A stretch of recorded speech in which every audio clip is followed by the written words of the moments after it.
6 তারিখ আমাদের Anandanagar school higher secondary school, এই স্কুলের ক্লাসরুমে একটা খুব অল্প বয়সের বাচ্চা মেয়ে প্রায় 6 ঘন্টা তাকে আটকে রাখা হয়, তার উপর শারীরিক নির্যাতন করা হয়। বিভৎস ঘটনা, একটা ক্লাসরুমের ভিতর, স্কুলের ভিতরে, ক্লাসরুমের ভিতরে আটকে রেখে মানে স্কুলের বাইরের ছেলে তার উপর নির্যাতন চালায়।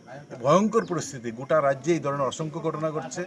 শেষ পর্যন্ত ক্লাসরুমের ভিতরে এই ধরনের ঘটনা সংঘটিত হচ্ছে। স্কুল বন্ধ, সন্ধ্যা পর্যন্ত তালা দিয়ে আটকে রাখা হয়।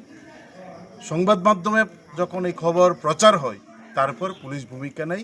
প্রাথমিকভাবে ছেলেটার বিরুদ্ধে অভিযোগ, তাকে গ্রেপ্তার করা হয়েছে। কিন্তু ঘটনা হচ্ছে এই ক্লাসরুম, স্কুলের চাবি কে দিল, কারা এর সঙ্গে যুক্ত, ওই ছেলেটা কোথায় থেকে, সে স্কুলে পড়ে না, স্কুলের সঙ্গে তার কোনো যোগাযোগ নেই, কোথায় থেকে চাবি পেল, কারা তাকে চাবি দিল, কি করে স্কুলের ভিতরে ঢোকার সাহস পেল, এই ঘটনাগুলো সব উধাও হয়ে যাচ্ছে।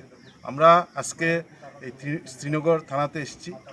সিপিআইএম শ্রীনগর অঞ্চল কমিটির নেতৃত্বরা আছেন।